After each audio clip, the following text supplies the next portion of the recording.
This show is sponsored by BetterHelp. The last big thing I learned in therapy was that I do that negative self-talk thing where you just walk around being like, rubbish, no good, idiot. And until it was pointed out to me by a therapist, I just had no idea. Really? And you just thought that was normal? Oh, yeah. Just this horrible little voice in the head. Once you clock it, you can start to do something about it. Yes. And I think with therapy, having an outside person that actually knows what they're talking about to tell you these things, for me at least, can be super, super helpful. It seems obvious, right? But you live in your own brain from the second you're born. And so whatever's happening just seems normal. Yeah. And until you talk it out with someone and they can kind of go, oh, no, there's like a better way to think about things. And you push back against that. And they're professionals. Talking to your friends is wonderful, but also sometimes your friends give bad advice. No, they do, because they just kind of want to please you. Yes. That's the thing. Yeah. Do not trust friends. If you want your friends just to tell you what you want to hear, go to your friends. Right. If you want reality, therapist is probably better. And they do it in a nice way. I love therapy. If you're thinking of starting therapy, you can give BetterHelp a try. It's entirely online. It's designed to be convenient, flexible, and suited to whatever your schedule might be. You just fill in a brief questionnaire to get matched with a licensed therapist, and you can switch at any time if you don't like them. Discover your potential with BetterHelp. Visit betterhelp.com/bird today to get 10% off your first month. That's BetterHelp, HELP.com/bird. I'm David Farrier, a New Zealander accidentally marooned in America, and I want to figure out what makes this country tick. Now, something I love about this place is how many different landscapes you can find here. Sure, New Zealand is pretty great, but something about the vastness of America really gets me going. Whether it's the depths of the Grand Canyon, the lofty heights of the Rocky Mountains, or the Great Plains of the Great Plains. America has a lot to offer when it comes to geography, but I found myself being drawn to another type of landscape, a very swampy, wet one. One of the great biological wonders of the world, the Everglades. Found at the bottom of Florida and booming with nature, the Everglades is essentially a great big river that's 100 miles long and 60 miles wide. The Native American tribes who originally lived there knew this, but it came as a great shock to those who attempted to completely drain the Everglades about 140 years ago. Ultimately, politicians and developers failed, but thousands of miles of canals and levees were built, transforming a big chunk of swamp into farmland. About 50% of the Everglades is no more. Thankfully, during the 70s, people figured out they were probably doing a load of damage to a natural wonder, and the Everglades National Park was formed. Pretty much everything about the Everglades is interesting to me. I mean, it's the only place on the planet where crocodiles and alligators live together. But I was curious about something else. Someone else. I wanted to learn about Gladesmen, the men who live in the glades of the Everglades. In New Zealand, we have bogans, a group who love listening to Metallica and Tool, drinking beer and talking about cars.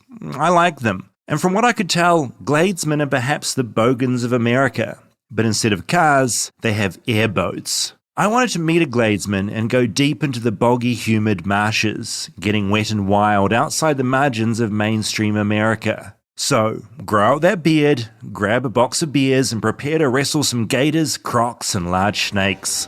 Because this is the Gladesman episode. Flightless, flightless, flightless bird touchdown in America. I'm a flightless bird touchdown in America. How aware of Gladesmen were you as a people? Zero. Great. I'd learned about them recently and got very excited. They're in the airboats. They're out there in the swampy marshes. Oh. I wanted to hang out with one. I'm really, really excited for this. And I'm really happy you went to Florida. It is so American. Yeah, I really liked it. It was a lot of things, though, and obviously just so different to Los Angeles, for example. Very. Yeah. How much time have you spent there in your life? Growing up in Georgia, Florida is the place you go on vacation. Yeah, right. So my family and I would go every spring break to Orlando. Mm-hmm. Theme parks. Theme Was it parks. Orlando. That was my family's thing. I think that's a pretty common immigrant thing. Yeah. Yeah. So we did that a ton. And then when I got older, college spring break and some high school spring breaks and stuff, Panama City, beach. So you get loose and wild. That's right. Wet and wild. You're drinking, you're partying. Oh, yeah. Just kids, On the thousands, all strip. thriving. Yeah, wow. Yeah. Okay. And do you still feel an urge to go back there and party in Florida? Has that left you now? That's left me. That's left you. Okay. But you never sort of went in Miami to the Everglades? I've You ever been gone to the swamps? Miami. My family went to Miami. Mhm. But no, I didn't get into swamp territory. My most important Florida memory of all time. Oh, wow. My best friend Callie and I went to Ocala, Florida. Okay. Small, elderly town. Right. Very old. Okay. We went there before college to go on a work trip. Okay. We set up, quote, meetings Right. with people in the, quote, film industry Right. Okay. to learn about the industry. And, Wow. it was burgeoning Yeah. Absolutely. in Ocala. And why? Okay. So weird. Why Ocala? Why there? Because Callie's grandpa or great grandma or grandpa or something knew somebody who worked in the film commission of Florida, like something like that. This was going to be your in. That's right. This was going to be your That in. was the key to our success. And how did the meetings pan out? One was with this guy who shot with a camera. Yeah. Yeah. Alligators or something. Okay. It's very Floridian. So that one was cool and unhelpful because that was not our you didn't want to get into the alligator documentary game. wasn't our niche. Yeah, it wasn't your niche. And then You got to start somewhere though. you do. Yeah. Famously, the meeting we took, the big meeting, all The leading big up wigs. to this The big woman, one. told me that I could and should play black. What? So- No one knows what you are. Like, you Oh, could wow. play anything. You could play black, and like you should. what an incredible piece of advice That's right. to you. That's right. And did you just sort of take that on board? I wrote Just it been down. playing black ever since.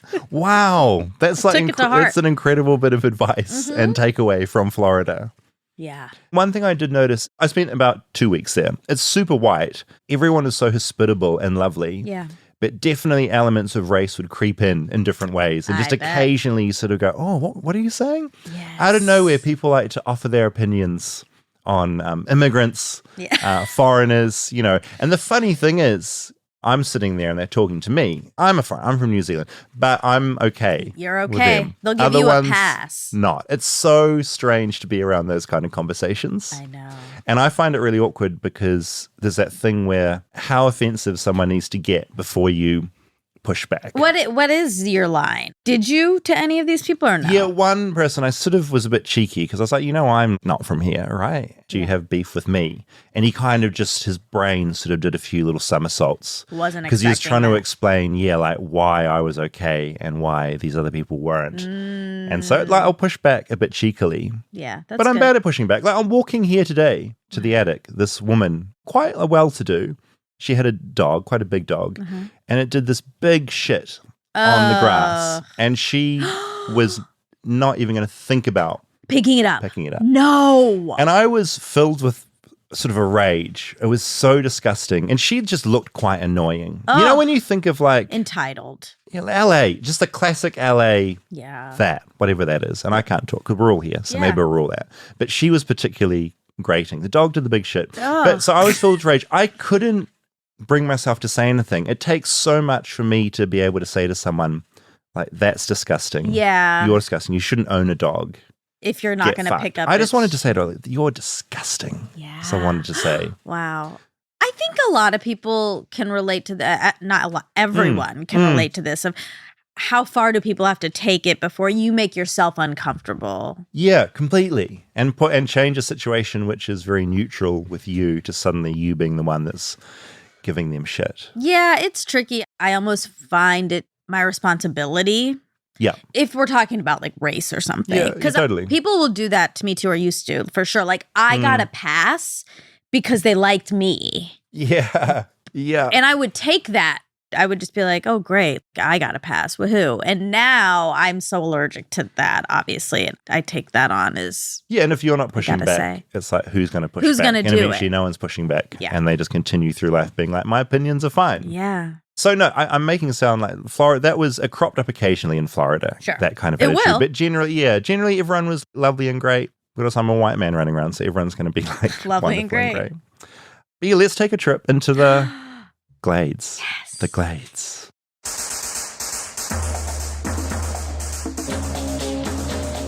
I'd landed in Miami the night before, and to be honest, I'm not really sure it was the place for me. I couldn't wait to get out of the city and into some swamp, so I've been driving northwest for about an hour and could already notice the landscape changing. Everything had gotten just so incredibly flat. Florida is so flat, and on either side of the road there was water. One side looked like a big bog, and the other was just a river. I looked at Google Maps and saw I was driving down Alligator Alley, so I imagined there were alligators not too far away. Eventually, I reached the spot where Steve had agreed to meet me. Steve comes from a family of Gladesmen and had agreed to show me around his home, the Everglades, on his airboat. I signed my life away? Yeah, it's basically just a safety waiver. I tell you, that's just be seated. If you get up and jump out, that protects me. That's fair enough. What kind of podcast you do? As I tell Steve about the podcast, I note that he looks magnificent. He's very tanned and has this long, stiff white beard that reminds me of ZZ Top.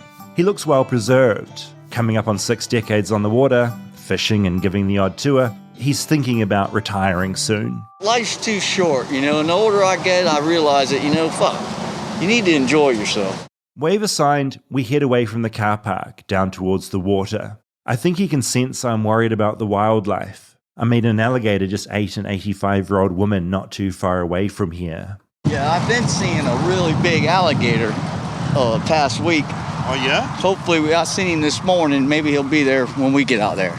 He's impressive to see. He's one of the bigger alligators I've ever seen out here. And I've been out here for about 45 years. We approach a small wooden jetty that juts out into an inlet of water surrounded by marshlands. Steve's airboat sits there proudly. It looks almost like a big toy, a giant fan about 1.5 meters wide sitting on the back. I clamber up onto the boat, accidentally sitting in the driver's seat. This side. Other side of you? Unless you want to drive. No, I'll let you drive. You sure? Steve gets up next to me and takes the controls, which is basically just a big handle. It reminds me of an outboard motor you'd get when you're out fishing in New Zealand. They're flat on the bottom, so you're going to experience the boat sliding sideways. They're built to made to run over dry ground, so we're going to be going over some grass. It's nothing that's extreme, nothing to worry about. This is what the boats are made for. When did you learn to drive one of these things? About when I was about 5 years old.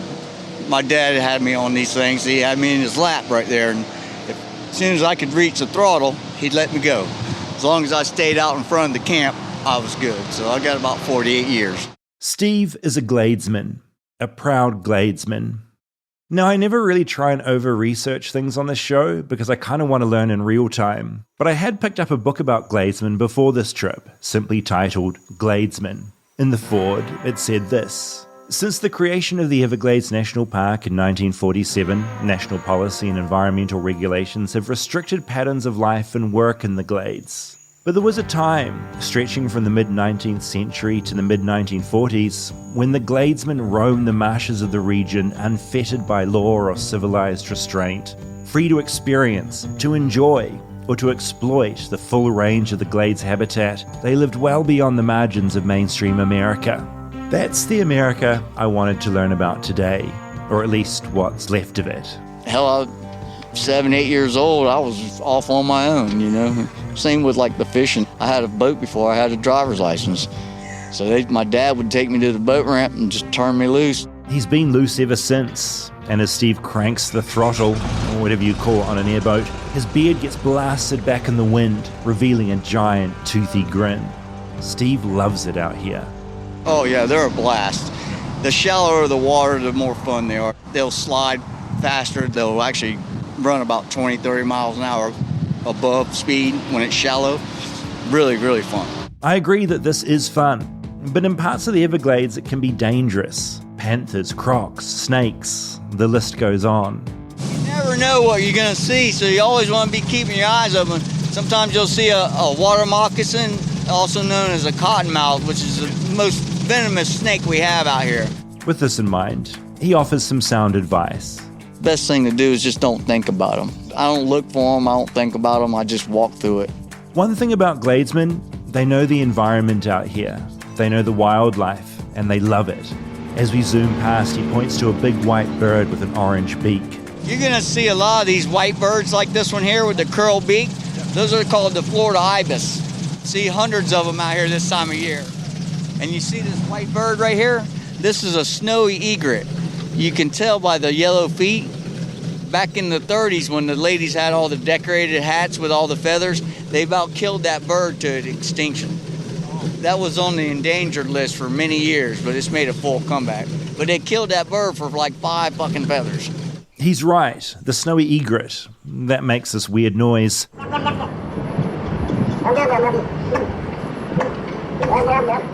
Was once almost hunted to extinction, millions killed, because humans decided their feathers were better on a hat than on a bird. We descend deeper into the Everglades. By now, apart from some kind of power pylon miles away in the distance, there's barely any sign we're anywhere near civilization. It's just water and tall grass as far as I can see. This is what we call the marsh.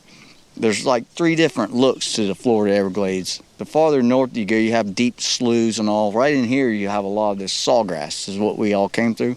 The farther south you get, the limestone comes up and it'll be a lot more rocky. On these boats, we don't have steel on the bottom, but my personal boats, I have stainless steel on the bottom, so you can run over the terrain more. But that's where you'll see your big hammocks and your cypress strands and stuff. In New Zealand, a hammock is something you lie on while you're on holiday. Here in the Everglades, it's a big bunch of trees. And what's the weirdest thing you've seen out here in the Everglades? Well, I seen one of these alligators do a complete backflip. I was coming around the corner and, it wasn't like the airboat scared him or anything. I just happened to look over and I had a group of people, and when I looked over, he was in the trail and he just did a complete backflip. I've been out here all my whole life. I've seen stuff that I think's normal and everybody tells me I'm crazy. I don't know what crazy is, I guess. We come to a stop and he points to a blue bird pecking around in the long grass. It's a bit smaller than a chicken with beautiful blue feathers. See this bird behind us? It's called a purple gallinule. I named her Billy G. You mean you trained it? Come on, Billy. Gets on the boat. I've had this bird riding on my shoulder. Now you know how loud these things are, right? You just came down on it. Can you imagine having a wild bird like that on your shoulder? About 6 or 8 different birds and wildlife that just seeing me over and over. They fly right to the boat. They come see me. It's like part of my pets out here. Come on, Billy. Steve keeps calling Billie Jean's name, and sure enough, Billie Jean wanders over to him. Yeah, these birds are called a purple gallinule, and they can live up to 22 years. They're not really good flyers. They can fly like the distance across this pond, but you only find them around these lily pads. Yeah, right. And the male and the female are identical, and once they breed, they'll stay together for life. I like Billie Jean. A bad flyer, he's appropriate for this podcast. And he's being a little shy. Come on, Billy. Come on. Oh, here he comes. And just like that, Billie Jean hops up onto our boat. He's been getting a little aggressive. He's starting to bite me a little bit, but ow. Little shit. He's gotten mean.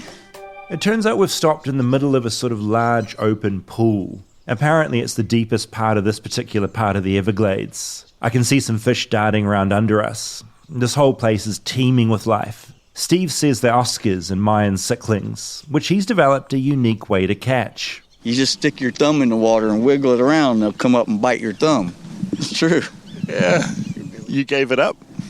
Yeah, because they have poison on their pectoral fins, the bottom fins. We have over 350-something different species of freshwater fish.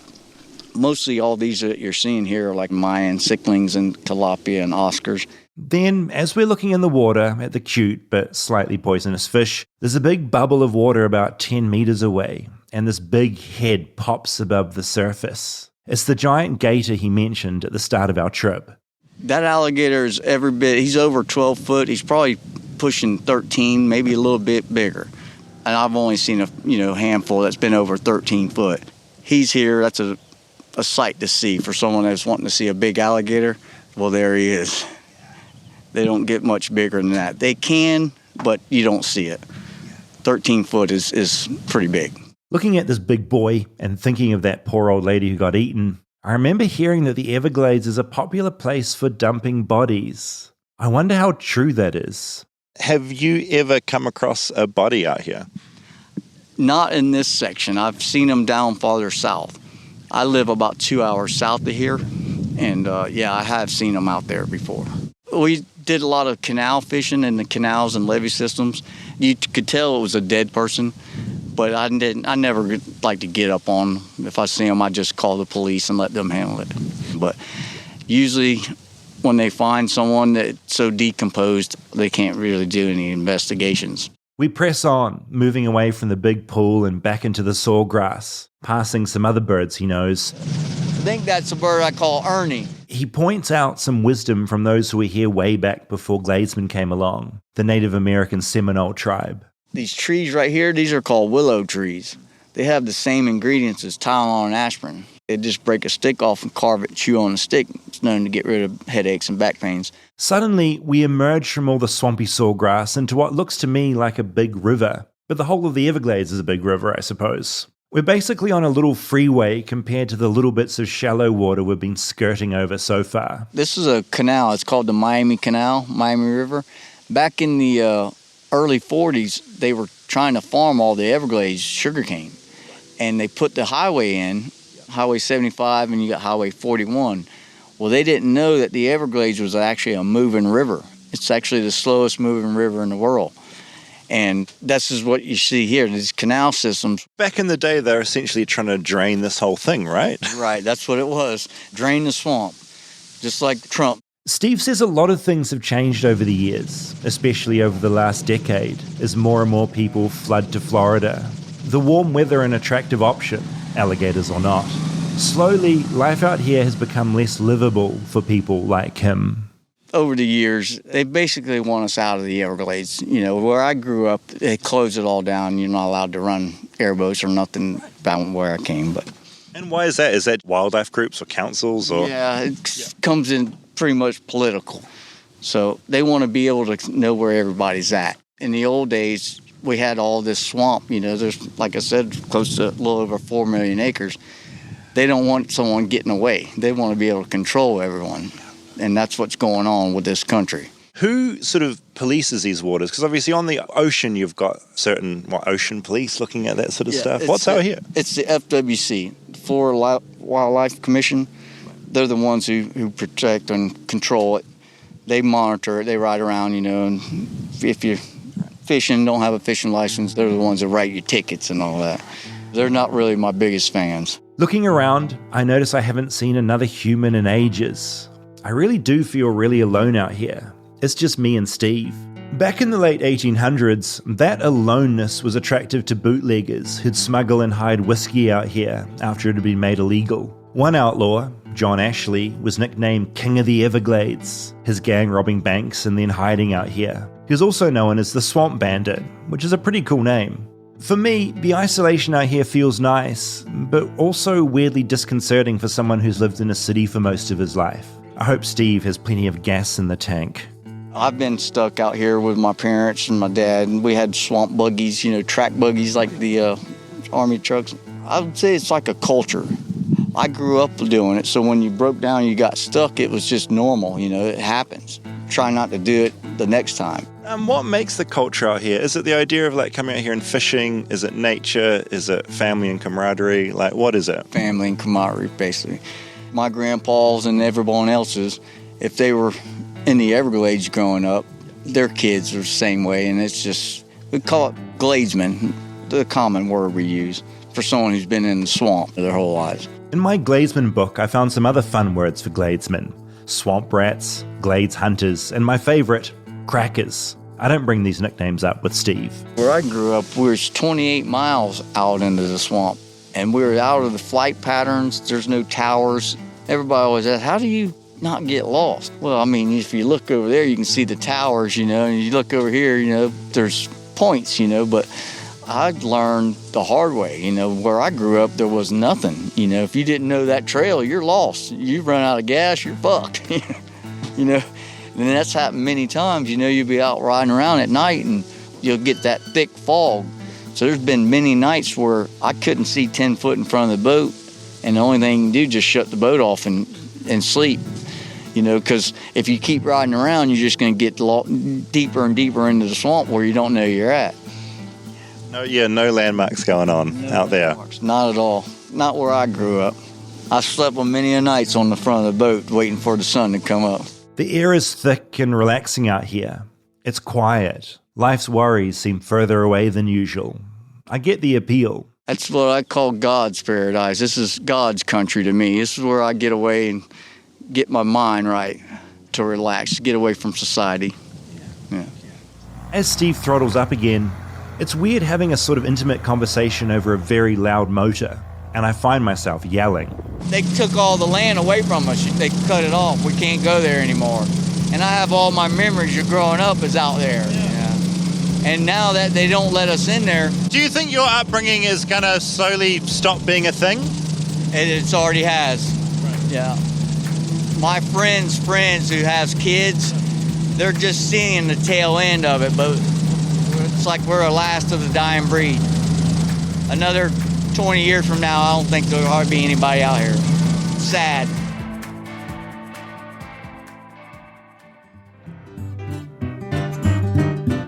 Stay tuned for more Flightless Bird. We'll be right back after a word from our sponsors. Flightless Bird is brought to you by Helix Sleep. When I moved to America and I had to fill up an apartment with things, it was such a big mission. So when I got my little Helix mattress, I was very happy because I could sleep properly. Sleep makes such a big difference. For one, did not get enough last night. I can tell. And I am tired. You're a real wreck. And I'm in a bad mood. But if I had a better mat, I need to get a Helix Sleep. No, you do. I had the best bed in New Zealand. Couldn't bring that over here. And Helix has pretty much solved all my sleeping issues. I've got a firm mattress because I've got a really bad back. But when you order it on their website, you can choose all those things. Do a little quiz. How you sleep. Are you a side sleeper, back sleeper, front sleeper? I like that. And my back is a lot better. So that's why I really like my mattress. They have 14 unique mattresses, including a collection of luxury models, a mattress for big and tall sleepers, and even a mattress for kids. It also ships straight to your door. I love that. So easy because the idea of like going to a place, picking something out, getting that home, that's way too much. Literally one of the best things about moving here is that everything just can arrive at your door. And so pull it into my apartment, open the box, springs open, and boom, mattress. They also offer a 100-night trial and a 10 to 15-year warranty to try out your new Helix mattress. Helix is offering up to 20% off all mattress orders and 2 free pillows for our listeners. Go to helixsleep.com/bird. This is their best offer yet, and it won't last long. With Helix, better sleep starts now.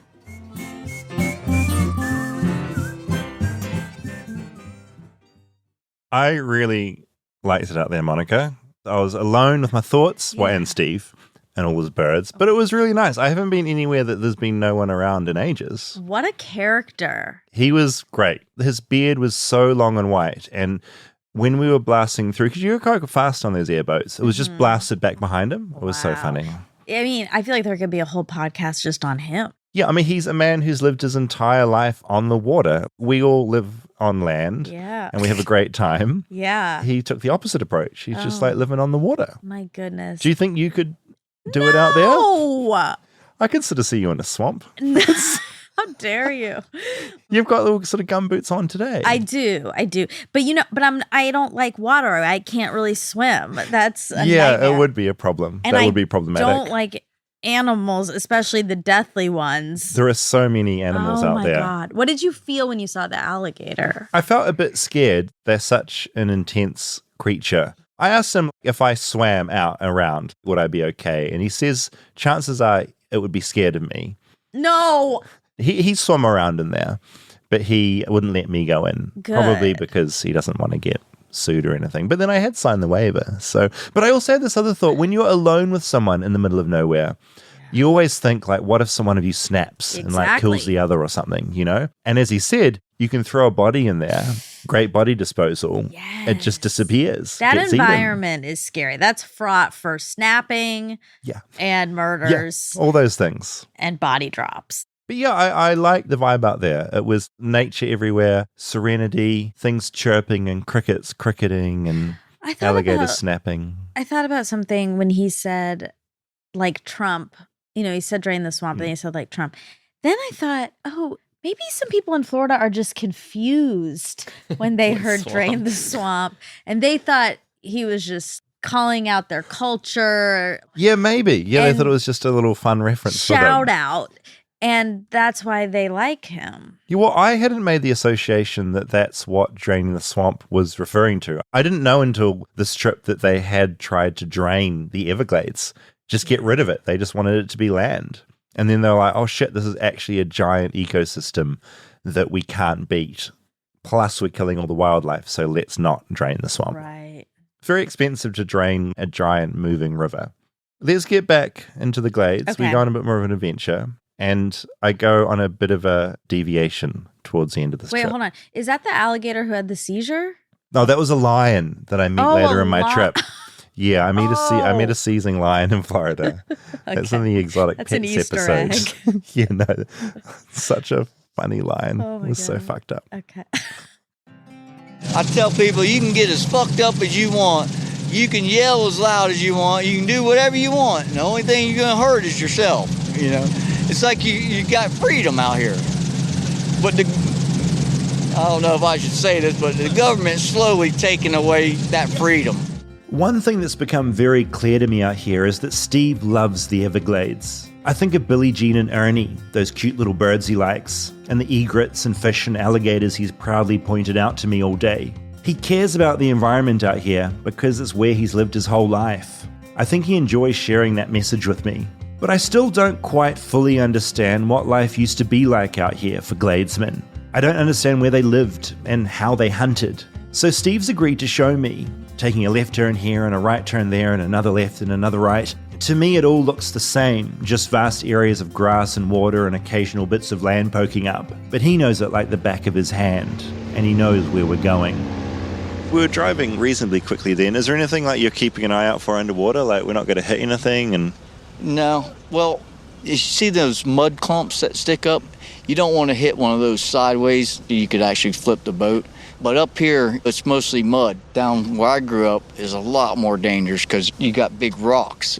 I've had several of my buddies die from these things, flipping them and crashing them and stuff like that. Yeah.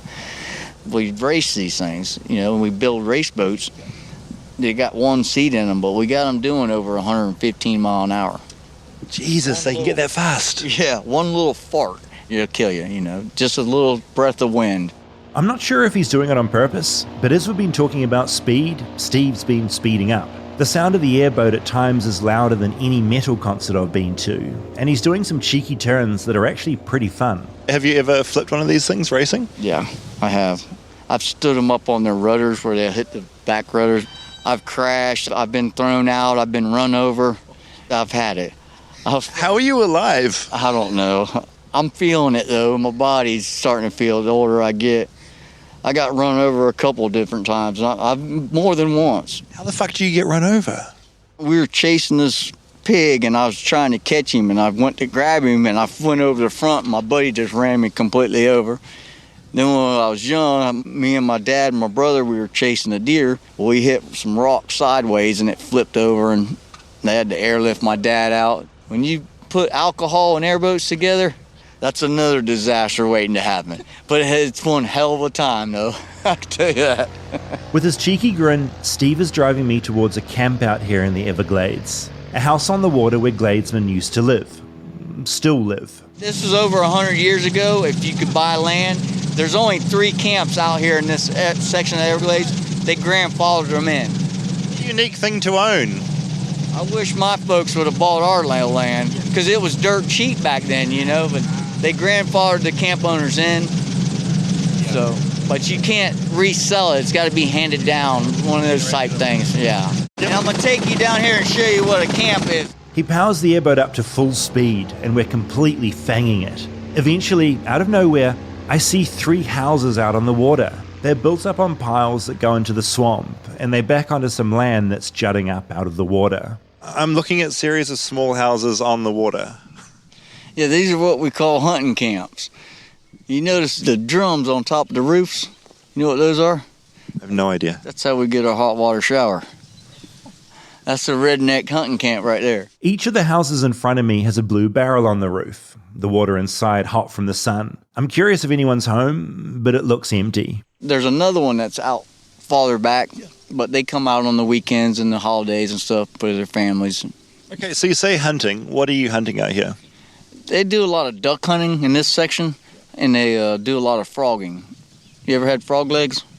I actually haven't, no. Yeah, we have a pit frog, but they're very, very good eating. It's just getting over the frog part, kind of hard for some people, but they're actually really, really good. How many of these little private dwellings would exist, would you say? There used to be hundreds and hundreds of them back when I was growing up, but if you didn't own the land, the Park Service burned them all down. So there's about 100,000 acres in this section right here, and there's only 3 of them, left. Back when he was a teenager, when the bootlegging days were over and alcohol was legal, he'd spend a lot of time at places like this.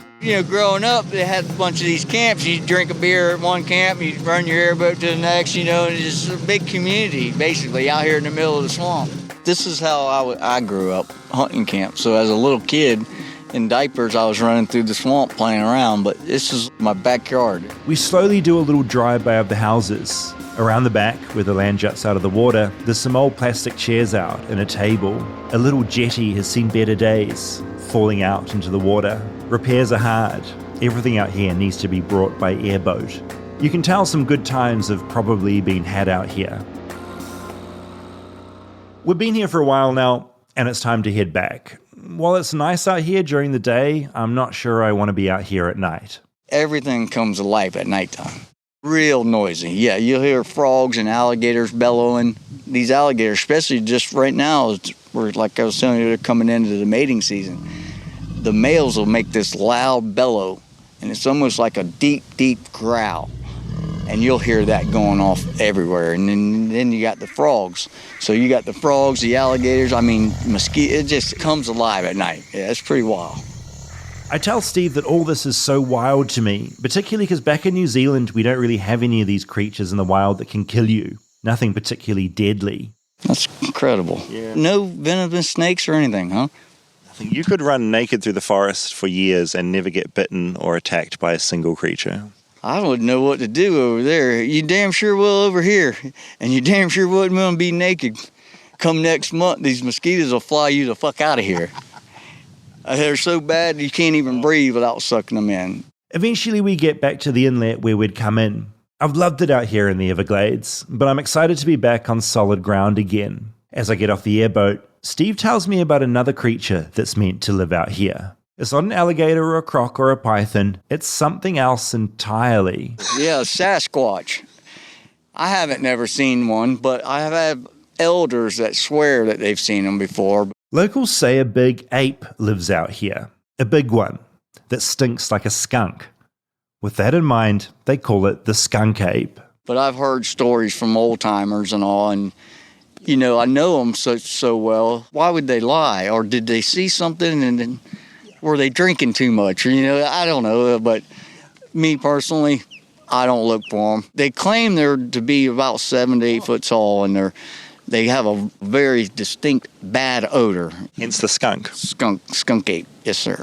Well, I'll keep my eyes out just in case. I thank Steve for his time, wondering if he'll be the first and last Gladesman I'll meet. But as I drive away, I can't get that skunk ape out of my mind. Technically, the creature is known as a cryptid, an animal not yet known to science officially. But there have been hundreds of sightings of the skunk ape in the Everglades over the last few centuries. Native Americans have their own stories about the creature. With this in mind, I pull into Joni's Blue Crab Cafe, which promises good food and cold beer. But I don't want good food or cold beer. I want to know what locals think about this creature, if they take it seriously or not.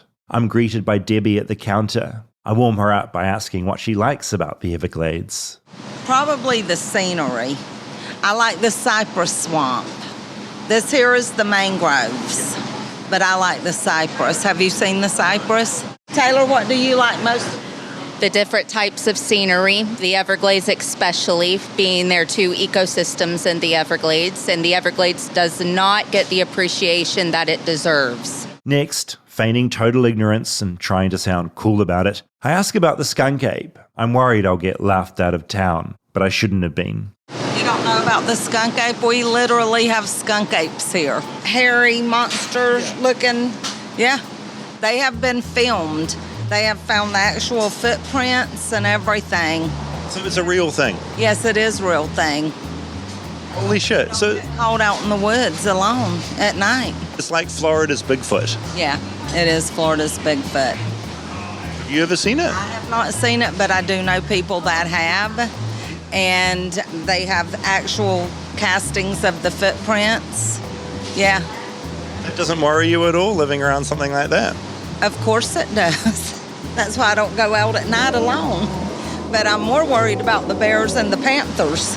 Debbie from the Blue Crab Cafe then drops a bombshell on me. There's a skunk ape research centre just down the road. Like, just down the road. A 1-minute drive away. I thank Debbie, get in my car, and speed off towards Skunk Ape Central.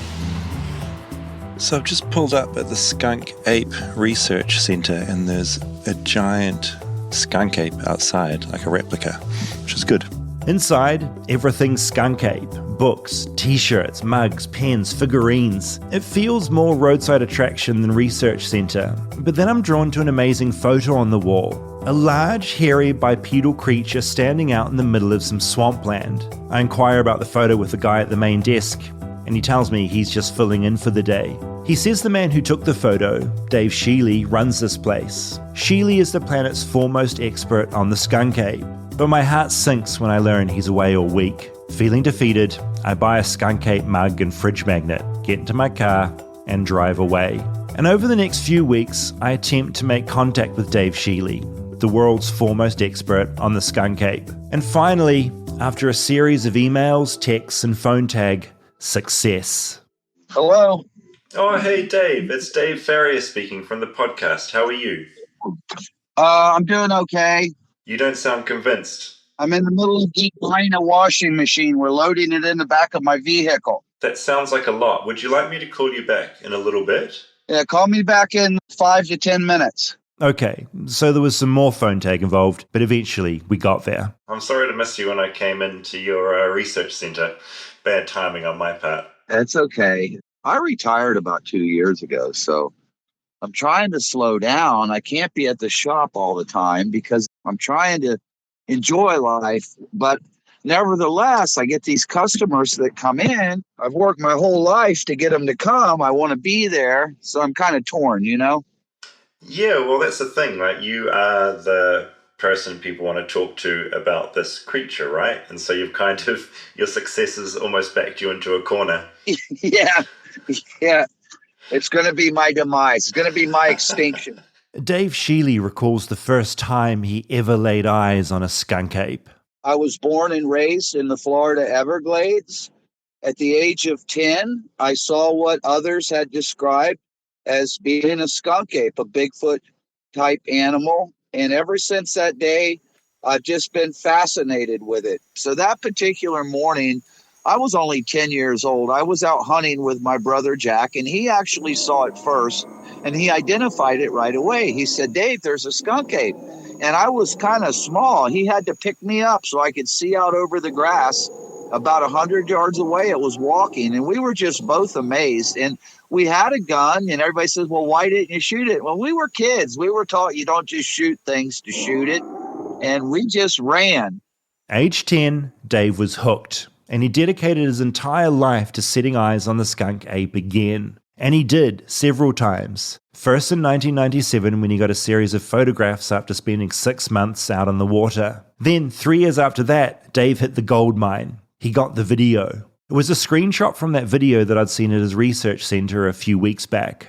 In 2000, I happened to get a really nice video that people are seeing all over the world. It's featured on Smithsonian's website. If you go there and look, it's pretty interesting. And that's what I do.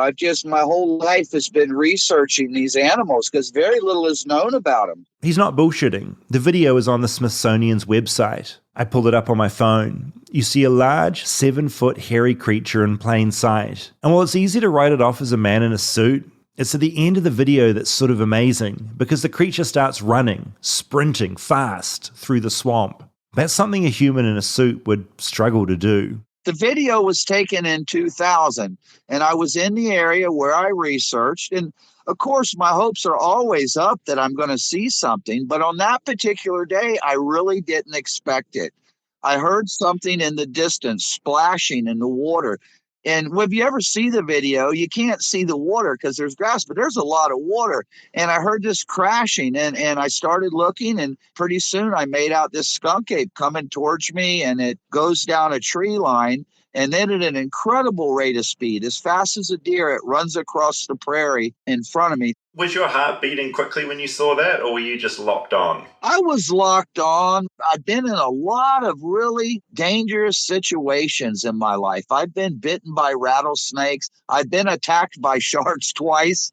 And so even though it was a really intense situation, I maintained my calm and as best I could held the camera as level as possible and zoomed in. And it came out pretty good. Yeah, that video you captured was incredible, and I feel like you managed to achieve something that a lot of people doing what you do don't, which is get some really compelling footage. Yeah, and I'd like to say I was lucky, but it's more like I'm here on the ground every day of my life. And I wake up in the morning, I'm in the middle of the Everglades when I go to bed at night. So I just put in the time. And things happen if you do that. If you put the effort in, you'll get results. Yeah, well, you put about a good solid 40 years into this, right? Yes, sir. Maybe longer. It's been a real adventure. I have over 200 tracks that I have cast and collected in the Everglades, plaster cast, and they're very interesting. And based on the size of them and the different locations where I've cast them over the years, I believe we may have as many as 7 to 9 of these animals here in the Everglades. It seems crazy, but then I think of my short time in the Everglades and how vast it was. And I was just in a tiny, tiny corner of it. Maybe there is a big ape out there. I mean, there are about 1 million alligators, and I'd only seen a few. Some think that skunk apes hide down in alligator holes, so they have plenty of those to choose from. Well, the most challenging part by far is the Everglades itself. It's the largest wild interconnected area east of the Mississippi here in the United States. It consists of over 3 million acres of protected wildlands, and it's filled with alligators and crocodiles and poisonous snakes. I'm dealing with sharks. I'm dealing with stingrays, just a variety of hazards. And over the years, I've run into all of them, if not once, numerous times. And I'm lucky, actually, to even be alive. You can only tramps around in the swamp at night and get lucky so many times before your number's up. So that's been the most difficult. And you have to think the Indians we have here in Florida are the only Indians in the United States of America that never signed a peace treaty with the government. They fought in the Everglades because it was a good hiding place. And that is where I live, in that exact same area where the Indians held out. It's very dense, difficult to traverse, and almost impossible to access on a full-scale basis. The fact is, apart from those who grew up around here, the Everglades has always managed to defeat people, to defeat newcomers. It defeated the politicians and land developers who tried to drain the swamp. And before that, back in the 1800s, it defeated the US military. The Florida War was waged in the Everglades for 7 years, from 1835 to 1842. The military was attempting to evict the Seminole tribe who lived there. One of the battles became the longest conflicts in the US ever, costing about $35 million. While about 4,000 Native Americans died or were displaced, many also held their ground because they knew how the swampland worked. Around 1,000 American soldiers were killed in the battle, partly because they were just totally unprepared for fighting in the Everglades. It was wet, damp, and dangerous. Sawgrass sliced them open and gangrene set in. A lot died from that. My point is, maybe there is a creature we don't know about living out there in the Everglades, that knows it better than all of us. A creature sometimes spotted by Gladesmen who've been lucky enough to see it. Would you call yourself a Gladesman or Gladesman adjacent? Yeah, I'm a Gladesman. I have battled with the National Park Service for over 25 years. The part of the time that I wasn't hunting skunk apes, I was in meetings fighting for my own existence and my right to live here. So I guess if you were looking at Gladesmen, I would probably be one of the number one Gladesmen in the state right now. I thank Dave Shealy for his time and hang up the phone. For all I know, maybe he is the number one Gladesman. Or maybe Steve is. Steve with his wonderful white beard and a pet bird called Billie Jean. Or maybe the skunk ape is the number one Gladesman. The original, the OG, there before all of us, just way better at hiding. Monica, I became completely convinced that the skunk ape is a real thing while I was out there. I don't disagree. I'm going to show you this footage. Yes. So this is on the Smithsonian website. As with any footage of any creature, it's kind of fuzzy. Okay.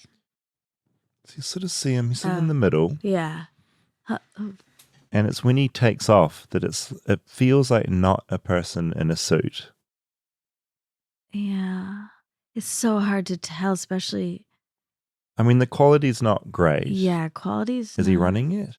You see him moving? I do. That's like that swampy, muddy, nightmarish territory, and he's just moving at a real rate. Yeah, most of the comments are people saying that you can't move like that in the swamp unless you're real big, real strong. Yeah, it's really compelling. And Whoa. And that it's July in Florida, that if it would be really hot too. Yeah, so he'd just be stinking hot in there. And it's just, I guess what got me is it's the vastness, and it's so big, and there's so many places to hide. Yeah, but we know all the creature. Maybe, do we? In the rainforest? We're still discovering stuff, mostly smaller stuff. But gorillas at one point were this mystery animal that were meant to be this fictitious creature. And then eventually scientists found them and took photos of them. But science is very evolved at this point. I'd be very surprised. I'm with you. I thought the same thing. And everyone I talked to, I thought it was a joke. Yeah. But everyone was like, oh no, the skunk ape exists. To the point where I was talking to people that were running alligator parks and sort of, people from the wildlife community. Yeah. And they're like, oh, no, my friend saw the skunk ape. It's definitely out there. But if but this is my point. If a friend saw the skunk ape, then a scientist has to be able to find it. I guess, well, that's the thing. You'd hope so, right? I hear what you're saying. Surely science would have really found DNA evidence, and they haven't yet. Huh. But the locals, the Gladesmen, they all talk about it like it's absolutely, definitively real, which I just find just really compelling and fun and mad. You would think one of them would have caught one, though. You're a body. Yeah. Or a skeleton. Right. Or something. Because they're all men's men.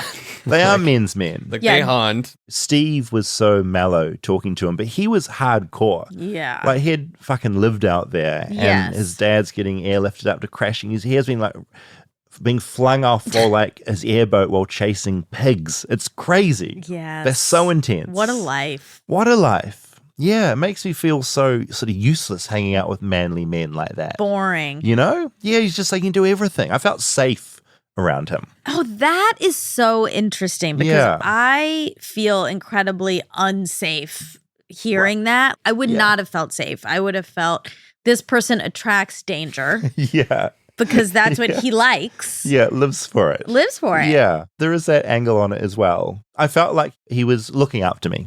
That's sweet. Yeah, Steve. I love the Everglades. I love the that skunk ape. I love this idea that there were these bandits out there just living their own life. Yeah. And they all spoke, Dave Shealy spoke of this and Steve spoke of this, of just being sort of slowly run out of town. Yeah. And in a way, rightfully so, I guess, they're obviously trying to conserve certain aspects of the wildlife. Mm-hmm. And so they don't want people running airboats everywhere. Yeah. But then there's not many of them. And he cared about the wildlife. He wasn't out there killing all this beautiful birds and eating a few frogs. So, he loved that place. Yeah. I say let them roam. I might join them. Oh my God. You would not. You don't think how long do you think I'd survive out there in the Glades? I think you'd be like, oh, this alligator likes me now, and then jump in and immediately get eaten. Yeah, that could be problematic. You're too trusting. Yeah, I learned that with the squirrel. Did you learn it? Still haven't had my medical bills come in from those rabies. Every day I log in and I check and it still hasn't come through. Maybe it's free. You'll have to update Maybe us. I'm hoping they lost the paperwork, and so I don't have to pay for any of those rabies shots. Unfortunately, no. It's just a slow system. Just fucking slow It's America. just slow. Yeah. Oh, man. Wow. Well, this was fun. A fun adventure. Yeah, I think for your birthday present, I might see if I can get you an Airbnb out there in the Everglades. Wow. At one of those camps, and you can have your redneck shower, short shower each day with your sun-heated water on the roof. Oh, wait. Little Speaking balcony. of, when you brought up the cracker, that's a pejorative word for a white person. Yeah, cracker is like a whitey. Yeah, but it's like a bad word. It's right. So I wouldn't want to call anyone a. No. It's sort of it's done with a bit of humor, or that would be taken badly. Well, look, the truth is white people are the majority in the hegemonic group. Yeah, so so call them whatever you want. there's nothing that's so bad Yeah, so I'm that a you cracker. can't say it. I technically, I guess. Yeah. I mean, I just Cracker. opened my Gladesman book, and it said very specifically that's what people have called Gladesmen at points. Yeah. But you're saying that's like a derogatory term. Yes. Okay. Yeah. So I shouldn't go around America calling people crackers. Don't try to be cutesy and do that. Just don't. Okay. I don't think there's any Airbnbs in the Everglades. Oh, No, they're bummer. actually- I guess you're gonna have to get me something I actually No, want. they're actually. You Yeah, they're got to actually stay in the aren't. Keys. Yeah, and like all the camps that do exist out there for Gladesmen, you can't buy them. They are literally now passed down generation to generation. And I feel like they're slowly, the one we saw was pretty rough and sort of falling into the water. So I guess eventually they'll all kind of just be swallowed up by the swamps. I bet one of those guys would let Monica stay with him, though. You might, don't knock it till you've Call 'em tried up. it. I won't. I'm never gonna say never. You know, they could be my people. It was really beautiful out I'm there. from the South. I have a Yeah, connection. I think it's in you. What's in me? I think there's an inner Glades woman. Yeah, Monica Badman, Glades woman. But honestly, Steve rules. He was great, and I'm so glad he let me spend the afternoon with him just zooming around. He was amazing. That was really fun. I'm glad you did that. I'm at least 24% more American. I'll give it that to was you. so American. It was. Right? Yes. That was American. It is. Good job. I'd like Dax to go out with him on one of those airboats and have like a race. There'd be like a man off. Seems like between trouble. the two of them. That's not a good idea. Okay, let's not.